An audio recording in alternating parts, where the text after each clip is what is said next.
In the afternoon of September 15, 2015, a bystander called 911 to report a Chevrolet SUV driving erratically on Main Street in Billings, Montana.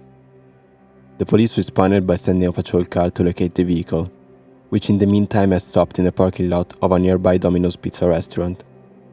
Upon arrival, the officers got out of the patrol car and approached the driver's side of the SUV to find 32-year-old Lindsay Haugen crying hysterically over the motionless body of a young man. It was the story the woman then told to explain what had happened to the man that left officers completely speechless. Lindsay Haugen was born in 1983 in Portland, Oregon, in a very strict and religious family, to the point that, growing up, she was never allowed to listen to anything but church music or watch non-religious TV programming. Since she couldn't play with the other kids in the neighborhood, Lindsay spent all of her free time exploring the woods and swamps that surrounded her house, or playing hockey in the basement. During her teenage years, despite her extremely sheltered upbringing, or possibly to get away from it, she started experimenting with drugs, and by the age of 16, she found herself addicted to meth and heroin. In that same period, she ran away from home and started living on the streets of Portland. A year later, she became pregnant. After having given birth to a son, Lindsay decided to try and get her life back on track, so she left the baby to her mother's cares and joined the National Guard. Like most members of the force, she spent the majority of the time stationed on home soil, but also spent some time in Kuwait, where she deployed voluntarily to serve as a gunner on helicopters, a task she really enjoyed due to her love of flying. In the military, the harsh living conditions and constant working side by side often led to the creation of strong relationships. It was in fact during that period that Lindsay met the man who would eventually become her first husband. Everyone knows not every marriage is all fairy tales and rainbows. However, in Lindsay's case, her husband soon revealed to be extremely abusive and violent. He was involved with the skinheads, and on one occasion they kidnapped her, and she was beaten and abused for 4 days. After a few years of this toxic relationship, she finally decided to end it, but when she remarried, she once again fell into the clutches of an extremely violent man, who would often rape her and nearly killed her one night, when in an outburst of rage, he threw her against the bathtub, breaking her hand and nose, then put her in a chokehold, and strangled her until she passed out. When Lindsay, who thanks to her professionalism had been promoted to the rank of sergeant within the National Guard, reported the abuse to her superior officer, her commander decided to keep her in the barracks for a few days for protection. Knowing that she couldn't keep living in constant fear for her safety, Lindsay eventually found the courage to file for divorce and leave her second husband as well. Years later, after yet another brief but abusing relationship, Lindsay found herself at 32 years old, feeling that she just wasn't meant to be happy in a relationship. This was until she met 25 years old Robert Mast at a house party in August 2015. Originally from Florida, Robert was a free spirit, a traveler who has spent his life working seasonal jobs, going state to state and indulging in adventures, always maintaining a strong bond with his friends and family back in the Sunshine State.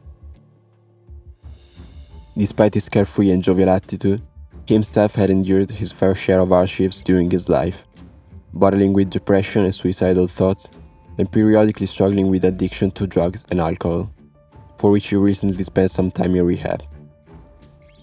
Lindsay was struck by Robert's kindness and joviality, qualities she'd never found in the man she'd been with in the past, and she quickly fell head over feet in love with him. Only days after they met, the two were already a couple, and began traveling the northwestern United States in Lindsay's car. They had stopped in Billings, Montana, en route from Washington State to North Dakota, when police approached Lindsay's vehicle and found her sobbing next to Robert's lifeless body. The woman immediately admitted to the officers to being the one who killed him, and that she'd been trying to revive him by performing CPR for the past several minutes. Unfortunately, by then, it was already too late, and nothing more could be done for Robert. He was pronounced dead at the scene. As for Lindsay, she was arrested and brought to the police station to be interviewed. She claimed that, over the course of the past few days, Robert's mood had worsened, as he was visited by the suicidal thoughts that periodically tormented him. She recalled waking up one day to him asking, "Have you ever been disappointed that you woke up and you're still alive?" Over the course of the following days, his mood kept spiraling, and he allegedly kept expressing his will to die and even asked Lindsay to kill him. The woman told the authorities she had initially agreed to it, saying she could do it in a way that wouldn't make him suffer, but had later changed her mind and refused. "I just remember how disappointed he looked," she said. She felt like she'd betrayed him. On September 15, 2015, the two were driving through Billings, Montana, when they decided to stop and grab a bite to eat. So they pulled into the parking lot of a local Walmart and went to buy some food and wine. As they were eating in the car, Robert once again started expressing how he wanted to die and asking Lindsay to kill him. At that point, she asked if that was what he truly wanted. He said he was serious, so she climbed into the backseat and put her arm around his neck and started to choke him until he started foaming at the mouth and passed out. She then kept his nose and mouth shut for about 20 more minutes. After she was sure he was dead, she got back into the driver's seat, pulled out of the parking lot, and started driving around looking for a place to dump Robert's body. But after a couple of minutes, remorse got to her, and she felt she'd made a terrible mistake. So she stopped in the parking lot of a nearby Domino's Pizza restaurant and started performing CPR to try and revive him, before being located by police. During her interview, Lindsay said she decided to oblige his request to kill him because she loved him and wanted to make him happy, adding, however, a disturbing element to her reason for why she did it, saying that she had wanted to kill someone with her bare hands. She'd harbored the desire since her ex-husband almost did it to her, on the night he choked her until she passed out. "I woke up on the floor and it was like I was underwater, and I just wanted to do that back," the woman said. She wanted to know what it felt like. So when Robert asked her to kill him, she saw it as an opportunity to find out. At the trial, Lindsay's defense brought in a clinical counselor that evaluated her mental state and testified that she suffered from something similar to Stockholm Syndrome, due to her well-documented history of trauma and abuse, that caused her to always be submissive and predisposed to do pretty much anything to prove how much she loved the man she was with. In her last relationship, she'd been willing to only crawl on her knees when in the house with her fiancé, because she thought it was the only way to make the relationship work. According to the counselor, Lindsay agreed to kill Robert to prove how much she loved him, and the dissociation she displayed while committing the crime was consistent with PTSD. The prosecution, however, argued that no one could actually confirm Lindsay's claims that Robert did in fact wish to die, and his friends and family stated that although he had a history of depression and suicidal idealization, he had always sought help. Prosecutors didn't believe that, in the mere 28 days the two had spent together, Lindsay could truly have gotten to know his struggles and mental issues, and suggested that the true reason for her actions was jealousy, after she'd overheard a conversation in which Robert said he was only using her for a ride to Minnesota, where he would meet an ex-girlfriend of his named Kate.